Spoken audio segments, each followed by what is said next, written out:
शांति। ये बाबा की 30 तारीख की साकार वाणी है। सार है मुरली का। मीठे बच्चे, सन शोज फादर, मनमत को छोड़ श्रीमत पर चलो, तब बाप का शो कर सकेंगे। प्रश्न: किन बच्चों की रक्षा बाप जरूर करते ही हैं? तो बाबा ने कहा, जो बच्चे सच्चे हैं उनकी रक्षा ज़रूर होती है। अगर रक्षा नहीं होती है तो अंदर में ज़रूर कोई न कोई झूठ होगा। पढ़ाई मिस करना, संशय में आना माना, अंदर में कुछ न कुछ झूठ है। उन्हें माया अंगूरी मार देती है।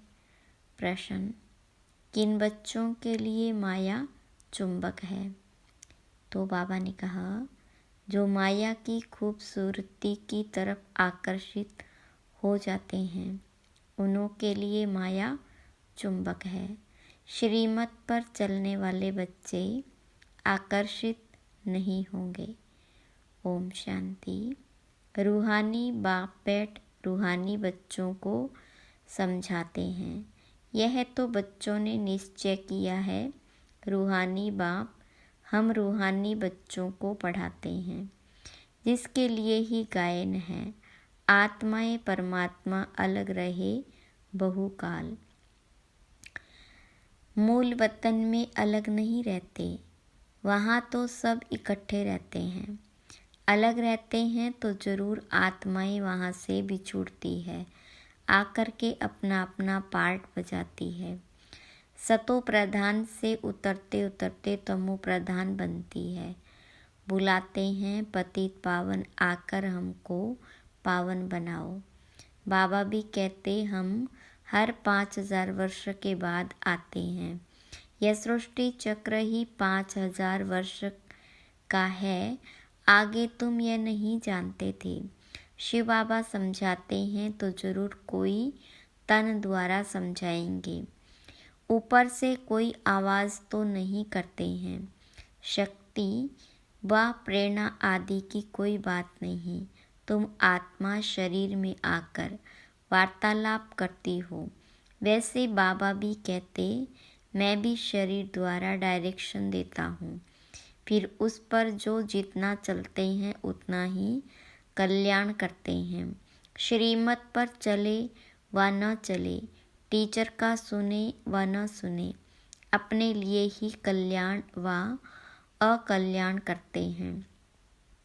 नहीं पढ़ेंगे तो ज़रूर फेल होंगे, यह भी समझाते रहते हैं। शिव बाबा से सीख कर फिर औरों को सिखलाना है। फादर शोज सन, जिस्मानी फादर की बात नहीं, यह है रूहानी बाप। यह भी तुम समझते हो। जितना हम श्रीमत पर चलेंगे उतना वर्षा पाएंगे। पूरा चलने वाले ऊंच पद पाएंगे, नहीं चलने वाले ऊंच पद नहीं पाएंगे। बाबा तो कहते, मुझे याद करो तो तुम्हारे पाप कट जाए। रावण राज्य में तुम्हारे पर पाप तो बहुत चढ़े हुए हैं। विकार में जाने से ही पाप आत्मा बनते हैं। पुण्य आत्मा और पाप आत्मा जरूर होते हैं। पुण्य आत्मा के आगे पाप आत्मा ही जाकर माथा टेकती है।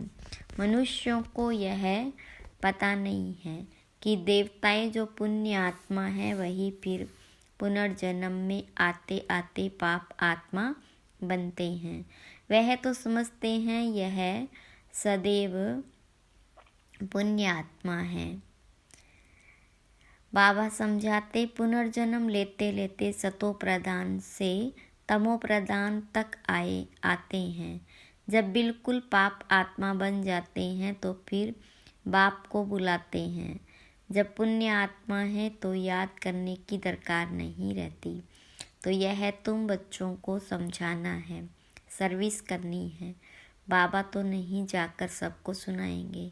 बच्चे सर्विस करने लायक है तो बच्चों को ही जाना चाहिए। मनुष्य तो दिन प्रतिदिन असुर बनते जाते हैं। पहचान न होने के कारण बकवास करने में भी देरी नहीं करते।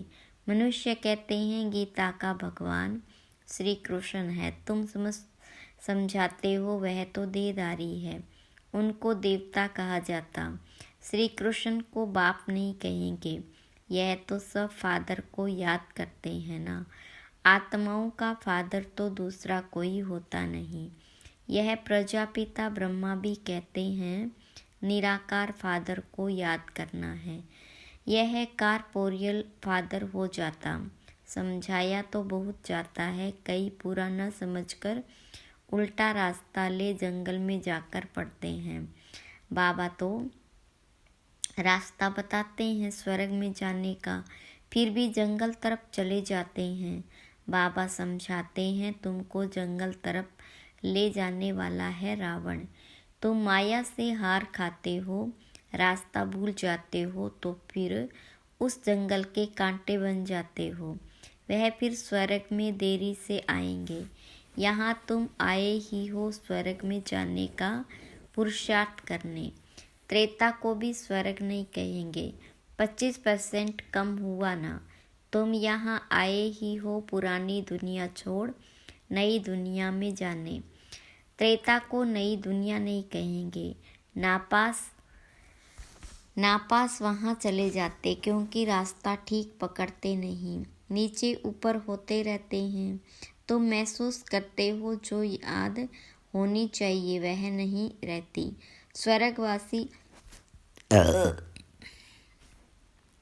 स्वर्गवासी जो बनते हैं उनको कहेंगे अच्छे पास।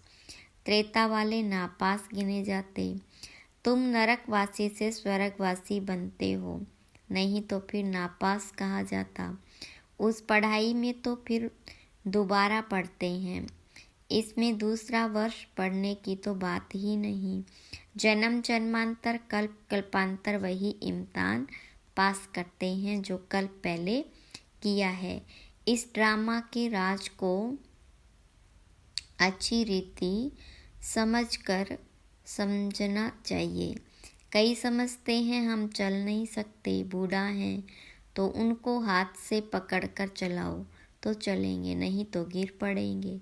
परंतु तकदीर में नहीं है तो कितना भी जोर देते फूल बनाने का, परंतु बनते नहीं। अक भी फूल होता है, यह कांटे तो छुपते हैं। बाबा कितना समझाते हैं, कल तुम जिस शिव की पूजा करते थे वह आज तुमको पढ़ा रहे हैं। हर बात में पुरुषार्थ के लिए ही जोर दिया जाता है। देखा जाता है माया अच्छे अच्छे फूलों को नीचे गिरा देती, हर गुड़ तोड़ देती है, जिसको फिर ट्रेटर कहा जाता। जो एक राजधानी छोड़ दूसरे में चला जाता उनको ट्रेटर कहा जाता। बाबा भी कहते मेरे बनकर फिर माया का बन जाते तो उनको भी ट्रेटर कहा जाता। उनकी चलन ही ऐसी हो जाती। अब बाबा माया से छुड़ाने आए हैं।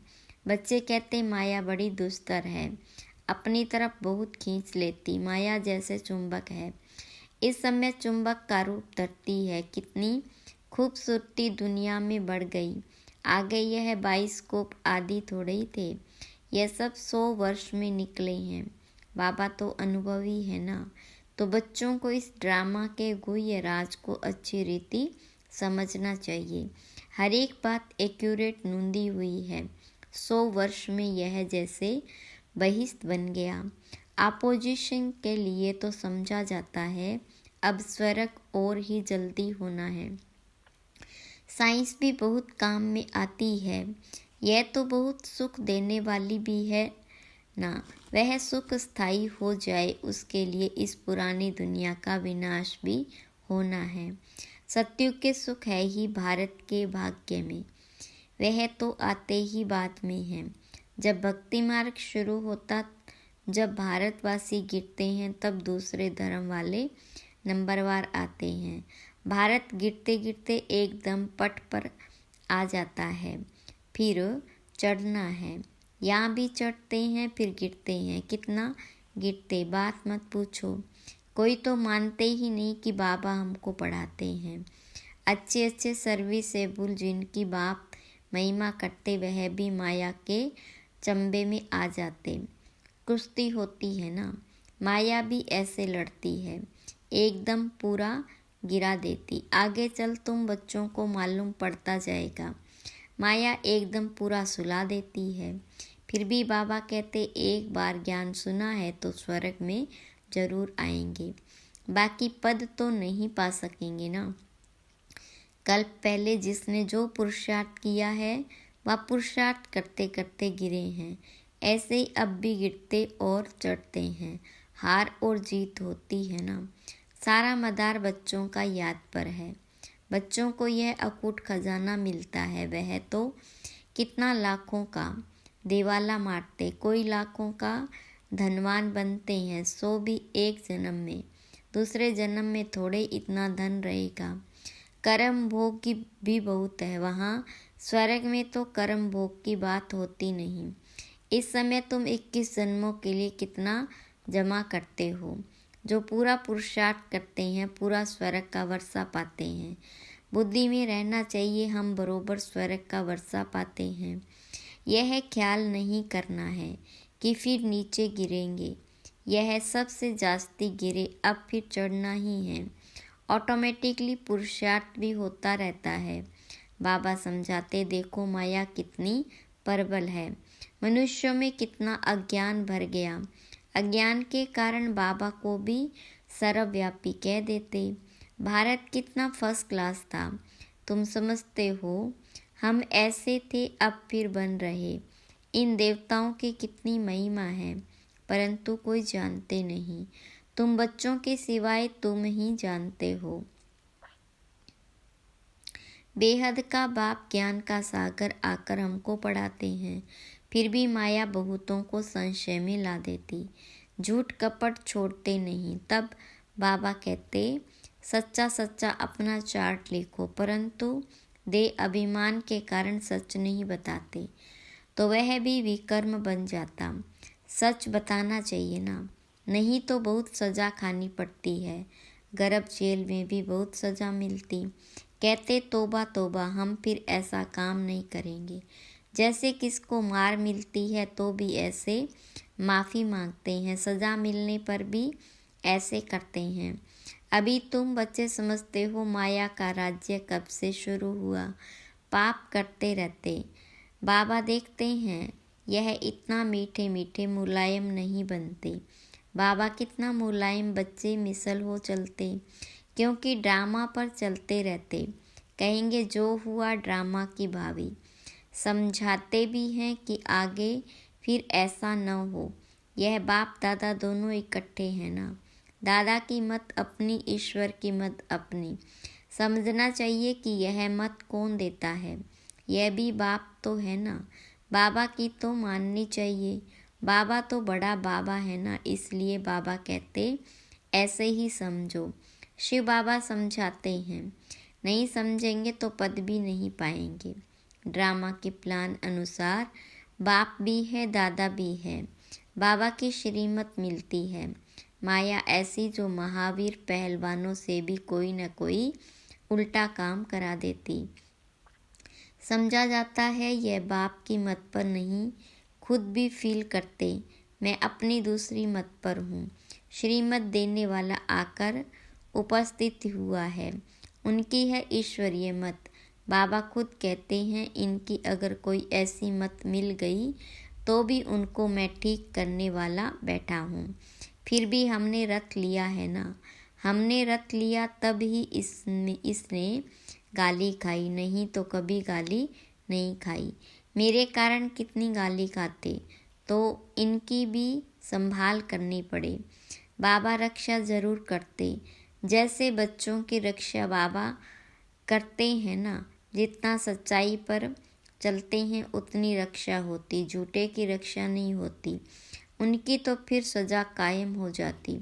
इसलिए बाबा समझाते माया तो एकदम नाक से पकड़कर ख़त्म कर देती। बच्चे खुद फील करते माया खा लेती तो फिर पढ़ाई छोड़ देते। बाबा कहते पढ़ाई ज़रूर पढ़ो। अच्छा, कहाँ किसका दोष है, इसमें जैसा जो करेगा सो भविष्य में पाएगा, क्योंकि अभी दुनिया बदल रही है। माया ऐसी अंगूरी मार देती जो वह खुशी नहीं रहती। फिर चिल्लाते हैं, बाबा पता नहीं क्या होता। युद्ध के मैदान में बहुत खबरदार रहते कि कहाँ कोई अंगूरी न मारते। फिर भी जास्ती ताकत वाले होते हैं तो दूसरे को गिरा देते, फिर दूसरे दिन पर रखते। यह माया की लड़ाई तो अंत तक चलती रहती है, नीचे ऊपर होते रहते। कई बच्चे सच नहीं बतलाते। इज्जत का बहुत डर है, पता नहीं बाबा क्या कहेंगे। जब तक सच बताया नहीं है तब तक आगे चल न सके। अंदर में खटकता रहता है, फिर वृद्धि हो जाती। आप ही सच कभी नहीं बताएंगे।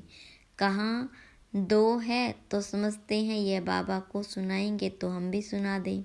माया बड़ी दुस्तर है, समझा जाता है उनकी तकदीर में इतना ऊंच पद नहीं है तो सर्जन से छिपाते हैं। छिपाने से बीमारी छूटेगी नहीं, जितना छिपाएंगे उतना गिरते ही रहेंगे। भूत तो सब में है ना। जब तक कर्मातीत अवस्था नहीं बनी तब तक क्रिमिनल आई भी छोड़ती नहीं। सबसे बड़ा दुश्मन है काम। कई गिर पड़ते, बाबा तो बार बार समझाते हैं, शिव बाबा के सिवाय कोई देदारी को याद नहीं करना। कई तो ऐसे पक्के हैं जो कभी किसकी याद भी नहीं आएगी। पतिव्रता स्त्री होती है ना, उनकी कुबुद्धि नहीं होती। अच्छा, मीठे मीठे सिखिलदे बच्चों प्रति माता पिता बाप दादा का याद प्यार और गुड मॉर्निंग। रूहानी बाप की रूहानी बच्चों को नमस्ते।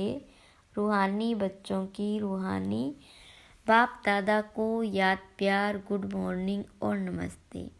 धारणा के लिए मुख्य सार। पहली पॉइंट, हमें पढ़ाने वाला स्वयं ज्ञान का सागर बेहद का बाप है, इसमें कभी संशय नहीं लाना। झूठ कपट छोड़ अपना सच्चा सच्चा चार्ट रखना है।